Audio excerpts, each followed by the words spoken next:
So habang pinapanood ko nga yung video, parang nakaawa ako sa papa ko. Sana nandun ako no, para iligtas siya kasi marunong ako lumangoy eh. Hello guys! So ayun, gagawa ako ng video kasi ang daming nagtatanong sa comment section sa mga previous post ko kung ano ang kinamatay ng aking father. Gawa nga ano ang bata-bata pa niya.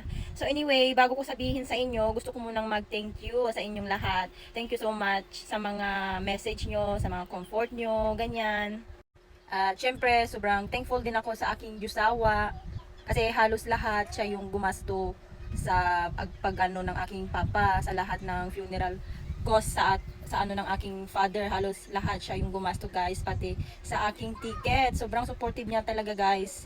Kasi ano, partida, parehas pa kami ng pinagdadaanan. Namatay din yung mama niya. Naunang namatay yung mama niya. Tapos after mga ilang days, yung papa ko naman, like I think 3 days lang yung pagitan mga Zay. And then, tapos yung father niya, nasa hospital din. Naka 5 surgery na siya. And then, pinaparecover lang siya ng mga ilang araw para makapag-prepare for another surgeries. Tapos, lately, they found out na meron pala siyang cancer sa kanyang bladder. So, pinag-iisipan nila kung ano ba talaga. Sabi daw ng doktor na kung gusto daw, umuwi na lang para ma-start na yung funeral ng kanyang asawa para doon na lang antayin na lang na mamatay, ganyan. Pero dahil gusto pa ng father niya na magpa-surgery dahil nga daw marami na daw siyang naging surgery sa buong buhay niya. So lumalaban pa rin talaga siya, mga Zay. And then 85 years old na din kasi yung tatay niya. Ganun din yung mother niya na namatay. Yung mother naman niya is may diabetes. So anyway, yung about sa aking father naman is siya, mga Zay, na cardiac arrest po yung aking father. Bale, nalunod siya. So parang secondary lang yung pagkalunod niya, pero yung dahilan talaga is yung cardiac arrest. Kasi ang sabi nila, lagi daw kasi siyang pumupunta doon sa pool na yon. Kapag every time na nakakainom siya, pumupunta siya doon para magpausa, magpa-refresh, ganyan.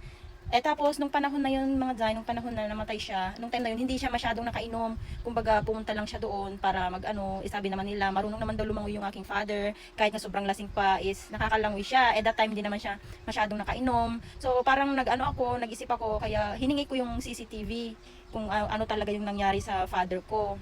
Kasi mga kasamahan niya nun, mga bata, mga apu-apuhan niya, kasi mahilig sa bata yung aking father, mga Zay. So ayun, napanood ko.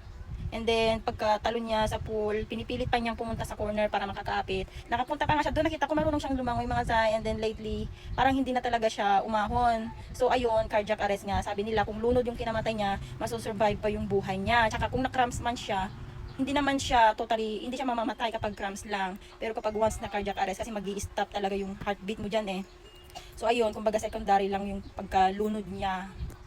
So habang pinapanood ko nga yung video, parang nakaawa ako sa papa ko. Sana nandun ako no, para iligtas siya kasi marunong ako lumangoy eh. So anyway, ang sakit lang sa dibdib kasi last year sobrang saya nun nung umuwi kami. Tapos nung mga panahon na namatay siya, nung mga araw na namatay siya, gusto niya pala daw akong makausap. Ang sabi naman nila, baka daw busy ako. Sobrang busy ko talaga dahil sa trabaho. Weekend lang yung alam nilang day off ko. Nung mga panahon na yun, Webes, kaya hindi nila ako inistorbo. Nung that time is talagang wala akong pasok, hindi rin ako pumasok sa work gawa nga nung may sakit din ako. Nagpa-hospital din ako nung time na yon. So ayun, naririnig ko yung tawag nila, yung miss call na pagkabasa ko ng message, yung papa mo namatay. So ayun, sobrang hagulgul ko. So hindi ko alam kung anong gagawin ko.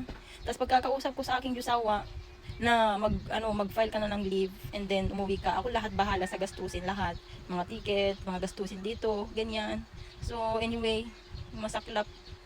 Ang hirap umuwi kapag ganitong mga ganap, mga Zay, yung namatayan ka. So anyway, yun lang yung aking masasabi, tsaka yun yung dahilan kung bakit namatay yung aking father.